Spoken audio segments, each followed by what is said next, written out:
Hi guys, সকাল সকাল বেড়া গেছি চুল কাটতে যাওয়ার জন্য। তো তোমরা প্রথম থেকে ভিডিওটা দেখো, সেই হচ্ছে ভাই।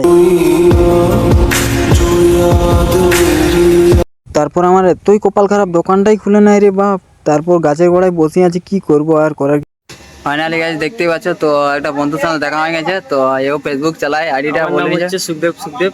আইডিটা পেয়ে যাবেন ইনস্টাগ্রাম ফেসবুকে, সবাই দেখবেন। আমার আইডিটাও ছোটখাটো মিনি ব্লগ করি, একটু লাইক শেয়ার কমেন্ট করে দেবে আর কি বলবো। ঠিক আছে, সবাই কিন্তু ফলো করে নেবে, ঠিক আছে? আমারটা কর, দাদারটা কর, ঠিক আছে? টাটা। তারপর বন্ধু বলছে চল আমার দুই একটা ভিডিও বানাই। তখন বন্ধুর সাথে ভিডিও বানাতে চলে। তারপর অনেকক্ষণ পরে দোকানটা খুলিছে। তো আসি করি দেখছি না, দোকানে এতই ভেজাল ভাবার বিষয়ে ভাব। তখন আমি কি করবো আর করার কি। ফাইনালি তারপর অনেকক্ষণ বসার পর তারপর আমার কল চলে আসিন যে তখন চুল দাঁড়িয়ে নাই কাটলে অন্য কেউ বসে যাও। তারপর চুল দাঁড়িয়ে কাটা হয়ে যাও। তারপর তোমাদের সাথে দেখা হচ্ছে, বাই বাই। তারপর ঘর আসি দেখছি আমি সিনার জন্য পুরো রেডি।